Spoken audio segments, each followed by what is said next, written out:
Hello, Division 5-0, and welcome to your catch-up 2 weeks, Week 2 and Week 3 recap.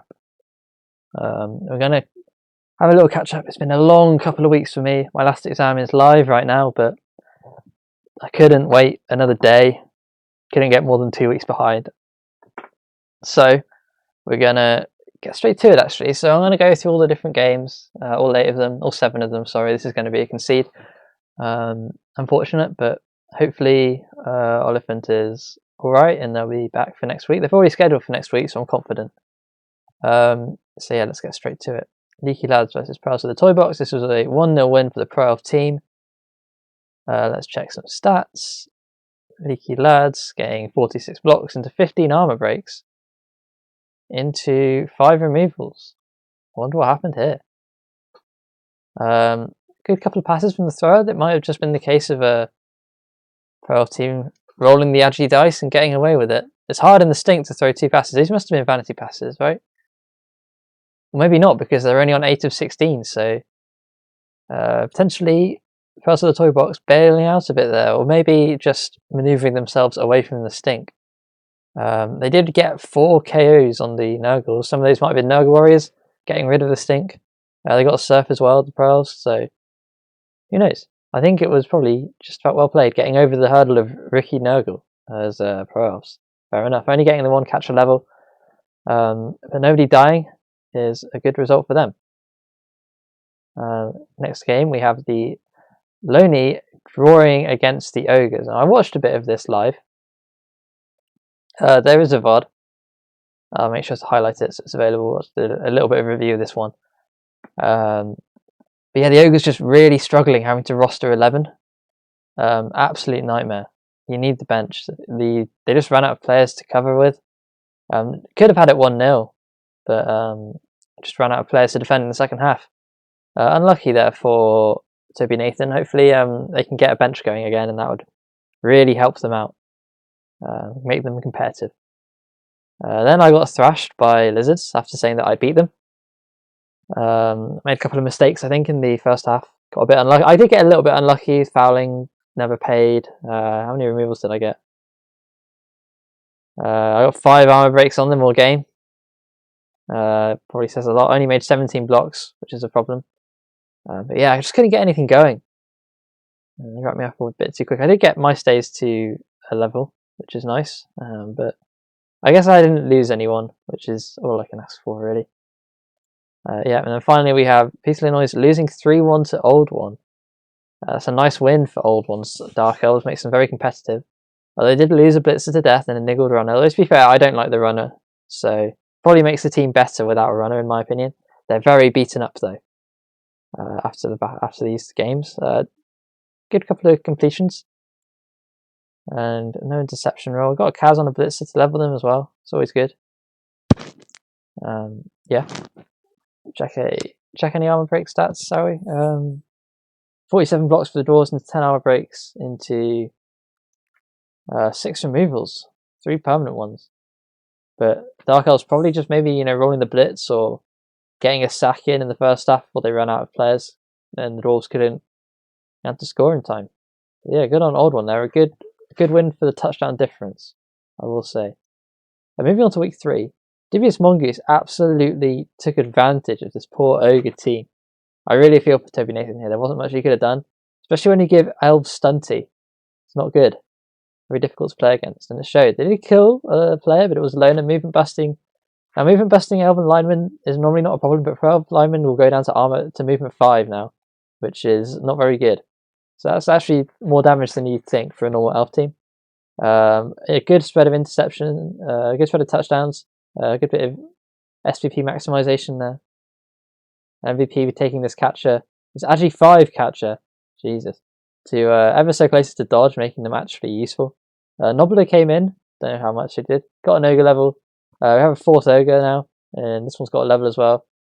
How many players are we at now? 1, 2, 3, 4, 5, 6, 7, 8, 9, 10, 11. Yeah, so we're almost at that bench. We have MNG next game, but hopefully Toby Nathan's going to come out the trough and start winning some games. That's what I want to see. This game is going to be conceded. BAM taking a 1-0 win over the Brett team. Lonnie versus Old One. Good game that, I'd imagine. Two very competitive coaches. Dead Loner, who cares? 2 blitzer levels, which is nice. Down to 3 blitzers. Not great. Hope we can get that 4th blitzer back sooner rather than later. But yeah, the Brett's already taking some attrition, which isn't what you want to see. Meanwhile, Dark Elf's down to 3 loners.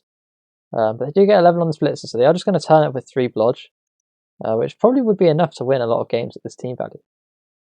But yeah, just a 0-1 win, taking it.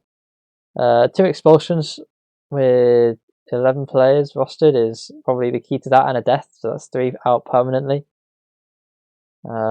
Which isn't enough when you're going up against this much blodge, i.e. 2, and you have no tackle.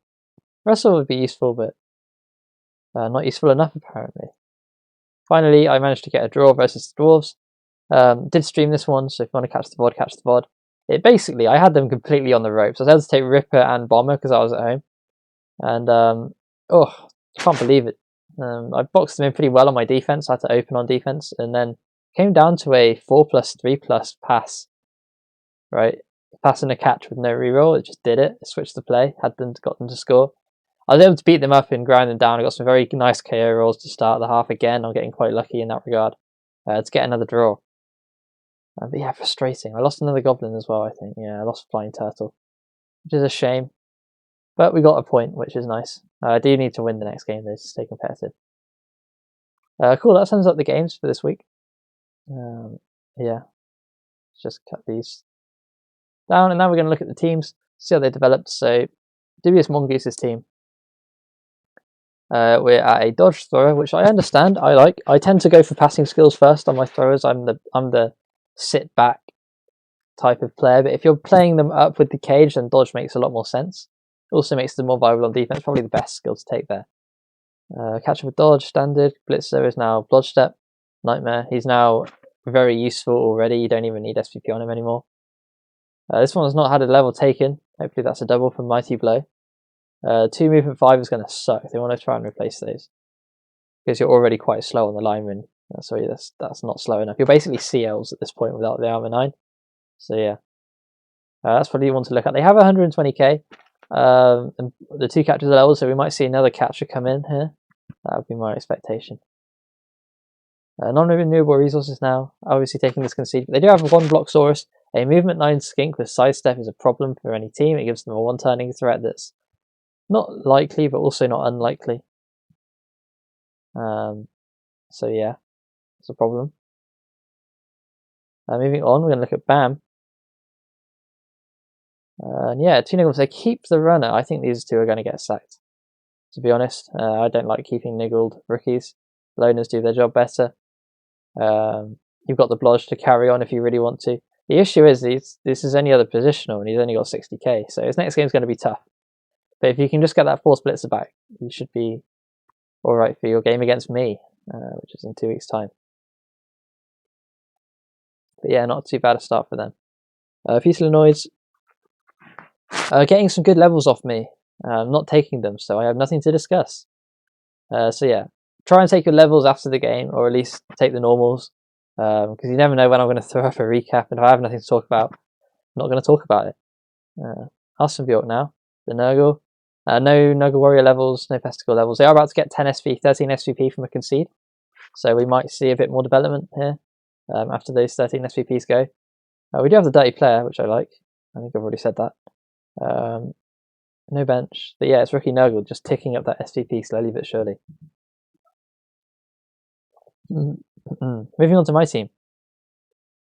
Not much to report. The only level is that MyStays takes sidestep, and I am now up to a roster of 13. For 12 even, because I lost 2 dead. So yeah, Goblins dying. Whatever. What can you do? Movement versus Goblins I kind of have to keep. They're not great, but I can stick them on the LOS and do their job. But yeah, just Goblin things, eh? I've got 10k in the bank, 870 TV, which isn't great.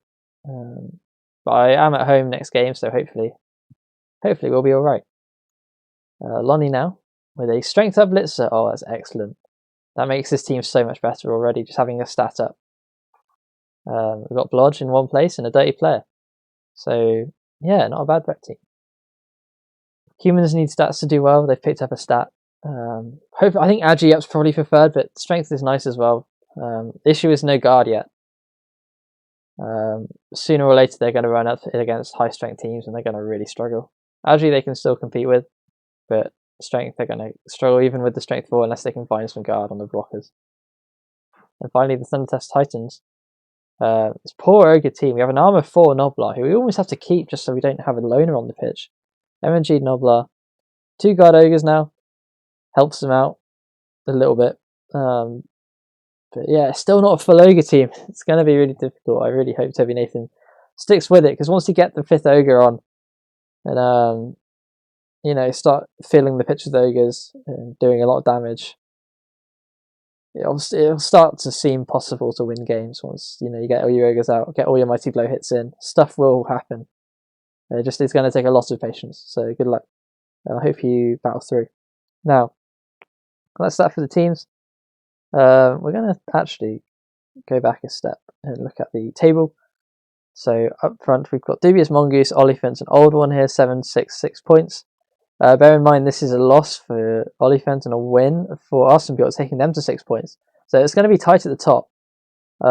Myself and Peterlin sort of need to win next game to stay competitive.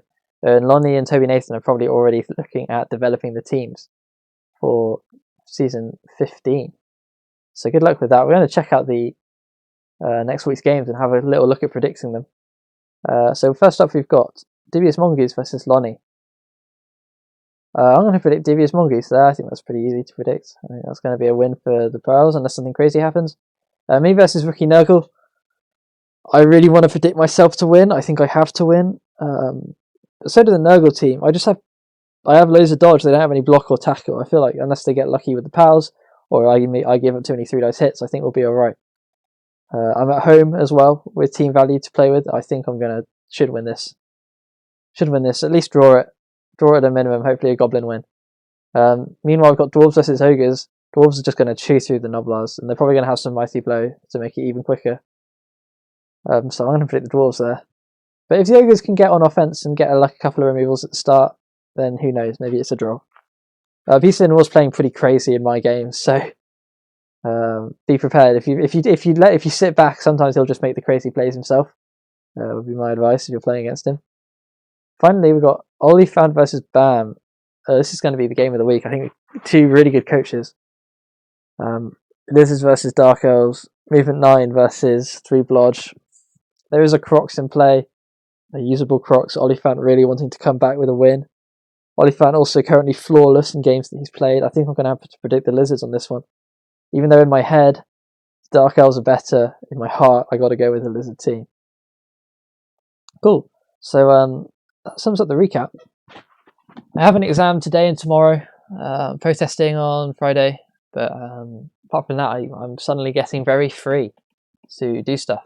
Maybe have a guest. I think I'm going to get a guest in for next week. Have a chat. It's been too long since I've had a chat with a couple of people. Get a couple of good mates, so I'll bring them in. Talk a bit of shop. Talk a bit of nonsense. If you want to catch more of the nonsense and the chat around, I would recommend listening to not the most recent one because it's just Genocide, but the Div 1 recaps and Div 4 recaps in particular that me and Genocide do are usually a good laugh. So yeah, love a bit of self-promotion. What else is happening? Clan is almost starting. If you have any interest in Clan, you need to get yourself sorted. That's happening in the next 2 weeks. The mentor program is still accepting mentors. So I know a couple of coaches here have played a lot. If you want to help people get good at the game, or at least understand the game, enjoy playing it, it's really useful to sign up for that program. It's essentially your commitment is a little bit of a commitment, to be fair. So if you don't have the time, don't bother. But you'll get a mentee who has not played the game very well. They're in a college rookie league playing against other new players. So it's your job to I'd say it's about 40% morale, 60% teaching, showing, maybe don't open with your big guy first action. Think about what your opponent's going to do next turn instead of just what you're going to do and things like that. And 40% is just showing them the maths, saying, look, don't react too much if your Nurgle Warrior rolls a 1/9, because that's 10%. If you throw 10 blocks and you throw more than 10 blocks in the game, you're going to roll 1 in 9s, and sometimes you just have to let them go. Things like that, keeping them in the game. Because at the end of the day, this is a niche within a niche. We need to get the playership as high as we can. I have really good experiences as a mentor. I've mentored 2 coaches now, and it's really helpful. If you want to think of it from a selfish point of view, it really helps you improve your own game because you need to justify all your decisions to someone who has no prior reasoning. So like you have to know, why is it good to screen as elves? You know, why is standing 1 tile apart better than 2 tiles apart in certain aspects? You know, why is it good to, you know, let's even take the LOS as a bash team. You push them straight forward. Why do you push them straight forward? Why don't you push them to a side? Things like that. So yeah, that helps you get better. So that's all the PSAs done at the end. I'm doing this live. No one's come into chat. I'm not doing any notice here either. But hopefully next time I will give some notice. We can get some guys in chat. I'll have a guest on to have a chat with. I'm done talking. So I think I'm going to wrap it up there, guys. I'll put this. I don't think I'm going to put too much editing on this one. I sort of have to get on with this essay now. Well, not an essay, but math questions now. But yeah, I'll catch you all hopefully next week. Goodbye.